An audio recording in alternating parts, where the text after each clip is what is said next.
Can we just talk about awkwardness? That's what we're going to talk about today. So excited. I'm awkward right now. I know.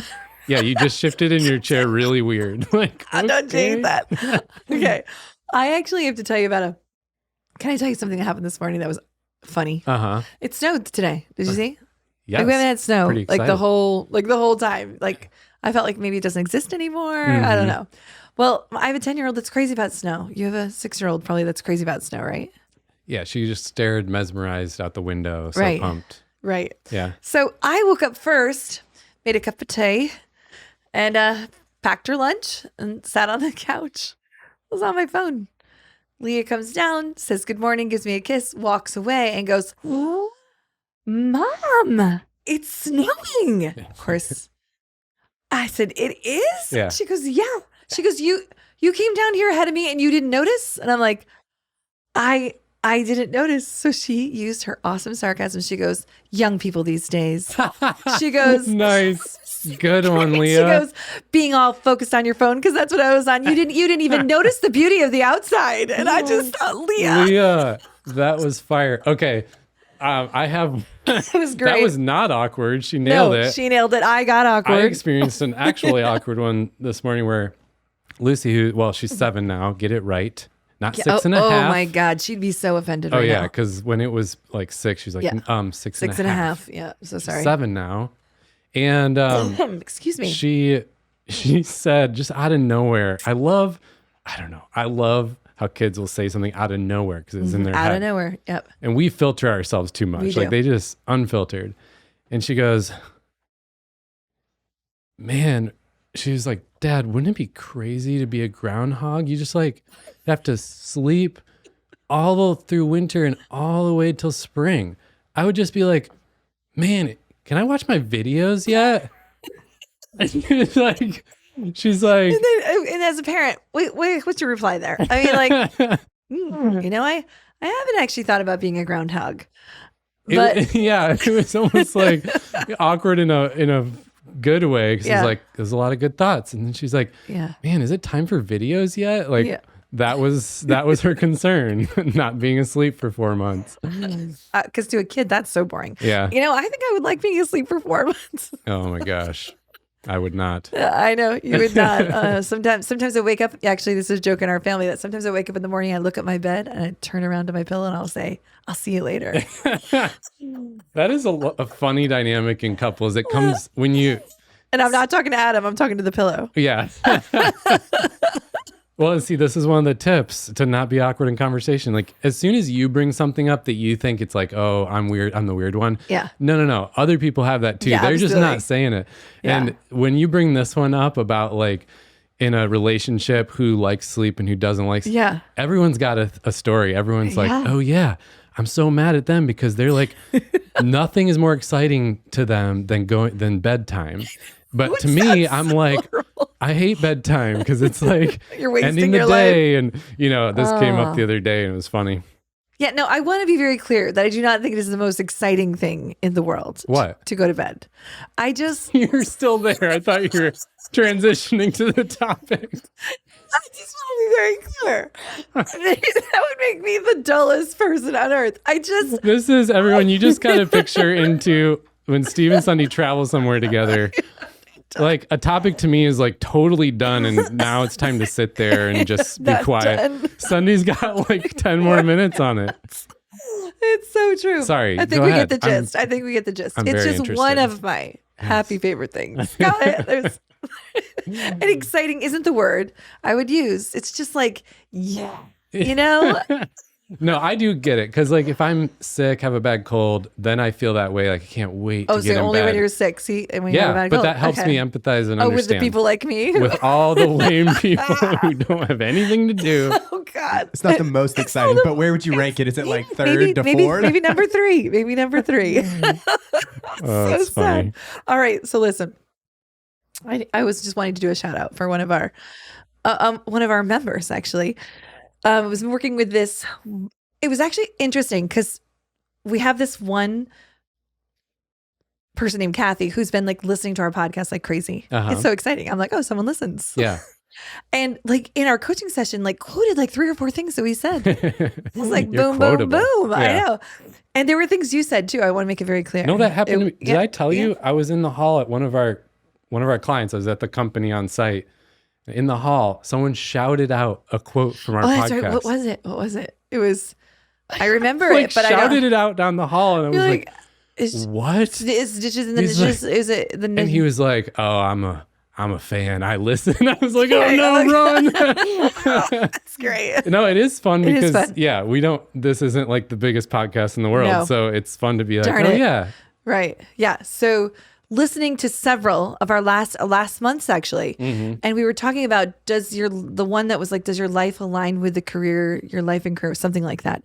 Yeah. And one of the things that we recommended was that if you don't know, to do your values assessment. And that person did it. Someone listened. Yeah. It's usually what I do at dinner parties. As soon as everyone sits down, I'm like, take a look at your core values worksheet in front of you. I know. Well, she did it. Yeah. And it was the guide to help her answer that question. Yeah, it's cool. Because this stuff works. That's why we do this for a living. It does work, yeah. But yeah, that's cool. Shout out to Kathy. You said it was... Yes, Kathy. Yeah. Because that is... those types of exercises are hard sometimes to do by yourself. Because it's just like, when do you make the time? And sometimes you get stuck in your own head. So... Nice work. Yeah, it was good.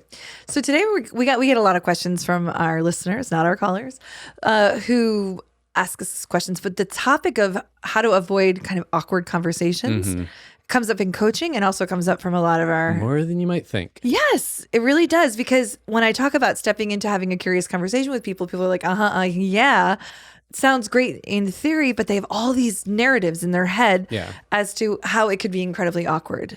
Well, yeah, it's what I always gripe about that, I went to engineering school and, all the people I went to school with, it's like, well, engineers, you got a lot of socially awkward people.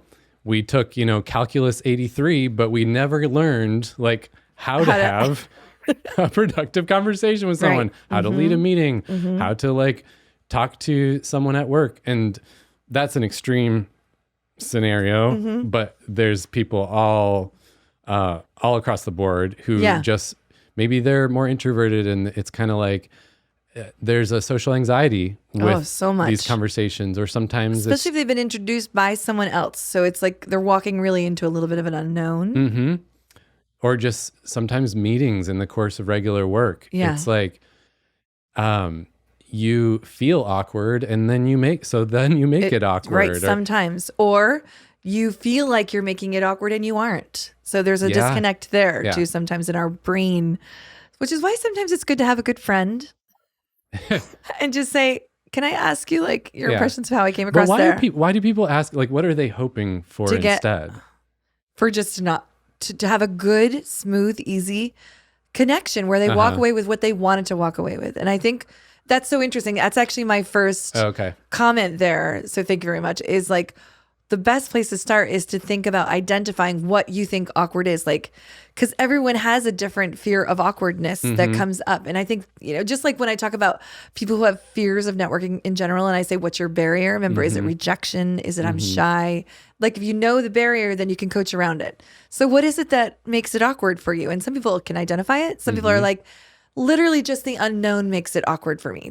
I can't even identify it. But try to think about first that side. So I know that definitely some people say to me, well, worst case scenario is in my head is that we have nothing. They always go so extreme too. We have nothing to talk about. So that's one. Do you get that one? Or I ask a dumb question, or they ask me a question and I don't know the answer, or I feel awkward silence and I'm one of those people who fills in the gaps. And so then I just start rambling, or people tell me I don't say very much.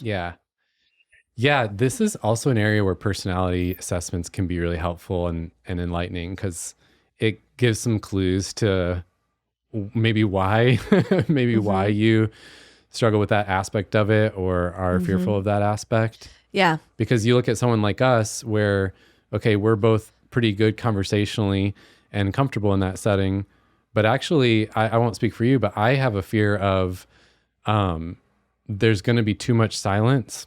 Yeah, that's a big one for a lot of people. I've had a number of people in my life, or times when it came up, and just kind of not like someone calling me out, but just realizing that no, they actually wanted some of that gap, and I was just trying to fill it too much.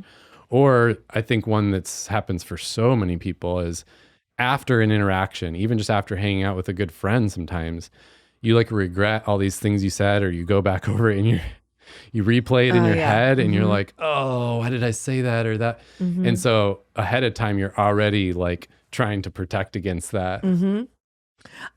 Yeah. I had somebody say to me one time, I did a networking conversation and we were both shy. So you know what is awkward? And I think you've experienced this one before too, is when you think someone's going to lead the agenda and then you get there and no one leads anything. Yeah. So then what do you do? Yeah. Like, what do you think? Like, what do you do? I don't have an answer to that. I just start leading. So I would say that that's actually just, if you show up and you're expecting them to lead and they're not, then just learn to lead and say, well, all right, simply learn an opening statement. Yeah. Thank you so much for taking the time to meet with me today. I know we have about 20 minutes. Yeah. Let me just start with why I reached out to you. Yeah. Start it. Just have, which means, by the way, being prepared about what you actually are connecting for. Interesting, Steve. I was, how me, whenever I get questions and I always do a little bit of research, I and then I get lost in the research. Anyway, guess what? I saw some answer that I completely disagreed with, which, by the way, I'm sure people listen to us and disagree too. So it's just advice, right? Yeah. One of the things I saw was to help people with lessening the awkwardness of a networking conversation was don't prepare. It was don't prepare. Yeah. And I think that they were leading with don't rehearse, don't become like a robot, but I actually am the opposite, where I'm actually, if you actually prepare, it's actually one of my number one tips is prepare. Yeah. Then the awkwardness lessens because you have a few things to anchor to. Yeah. No, I can understand what they're saying. And I do think you're right. It comes back to like what preparation means for you. Yep. Because I feel like, to me, speaking of core values, one of my core values is authenticity. Yeah. And I can sniff from 1,000 miles away when someone's being fake. Yeah. And it turns me off completely. I'm checked. I am done. Yep. If I sense any inauthenticity in you. And so I'm like, therefore, I'm always trying to avoid that. So if I prep too much, it's going to feel rehearsed. So I don't like preparation. I want to be just in the moment and real. Well, that doesn't mean I don't prep at all. I'm still going to think about like, what do I want to get out of this? Like, how do I maybe want to open it? Or what are some things I want to make sure we say? But for me, they'd be like bullet points versus scripted things. Yep. Other people are going to have totally different values and approaches. But like, what does the preparation actually look like to you? Yeah, absolutely. That's like me showing up to a presentation though, also, and being like, oh, I want to come across authentic, so I don't do any preparation. So I do think that the goal is prepare, then be present, so that you do have thoughts in your head. So you're not just a complete blank slate, but honestly, I want to sit down, let go, and just connect with you, Steve. I want to like have a conversation with you. But yeah, it's very obvious when someone hasn't prepared at all. Yeah, that bothers me too. We were talking about a meeting we had at Greenhouse recently with some people outside of Greenhouse where they clearly didn't prepare. Yeah. It was absolutely 100% like their meeting to prepare. It was definitely the silence at the beginning. So I jumped in. Now I'm leading. Yeah. So now they're kind of looking to me to lead, but it's their meeting. Yeah. And the whole thing just felt so awkward because there wasn't any forethought. I did not expect them to have some polished presentation, but there was just no thought about like, what are the different topics we need to discuss? Yeah. And they didn't even like in the moment magically pull some out. It's just kind of sat there. Yeah. Yeah. That's awkward. I have another point here that I would like to talk about here, which is, this is like one of my there's some Sundayisms that are just huge, but whenever I find that I'm stuck, I, just like you did on your LinkedIn talk, like to flip the user experience, like just flip it from the other side. So if you are preparing to go into any kind of cup of coffee or a conversation with someone, think about what do I appreciate and not appreciate when I am connecting with a human being. Yeah. It's good to go there. Yeah. So like list the things that and then try to mimic them a little bit. Like, well, I'll tell you one thing I don't appreciate, just because it might resonate with one of our listeners. It's just what you said too. I don't like it when someone just says, well, I just wanted to catch up. Yeah. I am so busy. Like catching up, make that very clear if we're getting together just to catch up. But what I find is that when people say that they just want to catch up, that they're usually actually not wanting to catch up, that there's actually something else. So now we've spent 20 minutes catching up and then they slam this one question at me. Yeah. When I think it's better to say, well, we haven't seen each other in a while. I'd love to catch up a little bit, but I also am in transition and I have a few questions for you relative to what you do. But first of all, how are you? This comes up all the time with business owners and entrepreneurs because especially people in our realm of like creatives and coaches and stuff, just cringe at like anything salesy or pushy. Yep. And so they completely shy away from, but they do have an agenda. Yes. They need to get something done. Yeah. And I always just say, you're making it way too complicated. Just simply say at the beginning, or ahead of time, like, want to catch up, and also I want to talk about this. Yes. Just say it. Yeah. Everyone's fine with that. Then I know what the expectations are. It's and only weird when you don't say it and then you try to bring it in. Yeah. Everyone can sense that. It starts awkward. So what do you do with one of the situations I feel awkward in is, okay, if there's not much to say or don't know where it's going, I do try to ask a question. But then sometimes like people give one word answers and then it's like, oh gosh, I know. Okay, all right, now what? Like, do you have any tips for that? I do my very best to be comfortable with a pause because sometimes people have more than one thing to say, but their first response is one word. Yeah. So I tend to, one of my other magic things is if they give me a one sentence statement is to lean into, tell me more. Tell me more. And I guess on the other side of it, maybe how we can be less awkward is when someone asks us a question, don't just give the one word answer, but like say a little more about it. Say a little more. Or, share the story or share like why. Yeah. Ask good questions. How so? Specifically, when did that happen?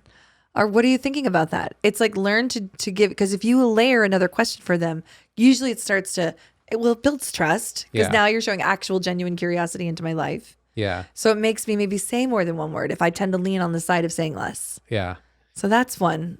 That really helps. That's helpful to hear because you got me thinking about when I've done that, it was good, but I think on the surface it can feel cheesy. Like, oh, I shouldn't say that. That's cheesy. Yep. It's not. This is probably one of my biggest and important ones too. You don't know how the meeting's going to go.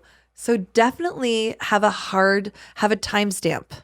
I have about 20 minutes. Now listen, I can give you the gift of 40 if I want to. But I like to be in charge of that if I can. Like, so I'm really excited to talk with you today.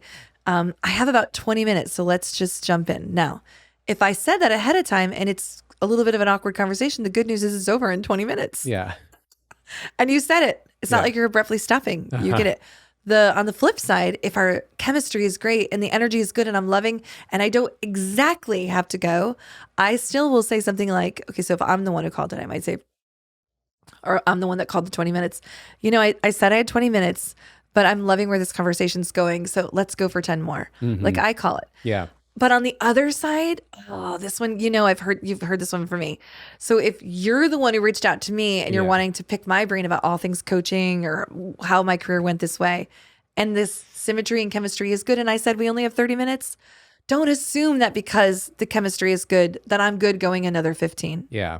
I really appreciate it when someone says, you said you only had 30. It makes me show their respect for my life and my time. Yeah. And I love where the conversation is going, but I really want to make sure that I end it here and then let me give you the gift of 10 more minutes. Yeah, that's instead a good of pointer. Assuming it. Because the other thing that people say is really awkward is what? Ending. How many times do we get this one? Yeah. On how do I end something? Yep. People Especially are so if you're a awkward people about pleaser, the ending. that can be the killer. It's like, well, I'm afraid I'm hurting their feelings if I end it. Yes. If I have to leave.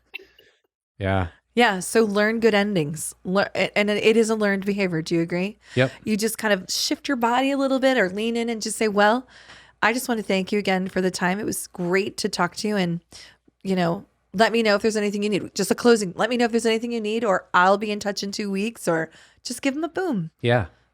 Just end it and then stand up and shake their hand instead of this weirdness. And then when they're a person that just kind of adds another paragraph and another story, stand up. You just slowly creep away until you're out the door. As we inch away.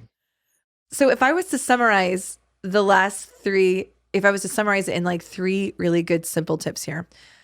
The prepared piece that I tell people to prepare is prepare good questions. Just know what you want to ask, 2 or 3, so that if you can get to them, well, that's actually the point, is you want to get to them. Mm-hmm. That you actually do a little preparation on how you describe yourself, always just a little bit, because people always ask a little bit about, tell me about yourself or tell me what you're doing. Don't let that be like a half, a half beep, answer there. And also know. You censored yourself. Oh man, you're so respectful. It's so bad because we all know what I'm thinking, right? But there could be children in the car, right? Oh, that's great. Don't you love it on the radio when they'll say, hey, we're about to talk about something, and if children are in the back seat, you might want to change the channel. Oh, yes. Sorry. Yeah. Mm-hmm. Know what you're looking for. We talked about that. Be clear about that. And also, this is my final point here. It's less about the awkwardness and more about the likability factor, is listen for opportunities to give back. So I know that I want to learn something about coaching, or I want to learn about your journey. But as you're listening to me, listen for opportunities. Like, actually you mentioned that it could be something as small as, like, you mentioned your windshield wiper is broke. Yeah. You know what I mean?